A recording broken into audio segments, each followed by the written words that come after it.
ano ba yung mga plano nyo ngayong bakasyon? Ren! Ako po, gusto ko mag-travel with family. At dahil mas maraming time ngayong bakasyon, makakapag-practice kami sabay-sabay.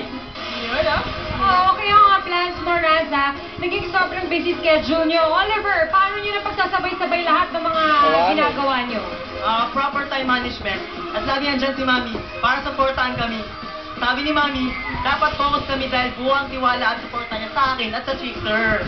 Alam niyo, Nagsingkit talaga po. ang mga mami talaga supportive yan sa kanilang mga anak, lalong-lalo na kung sa ikabubuti nila. Pero, matanong ko lang, meron pa ba kayong bonding time with your mom? Meron po.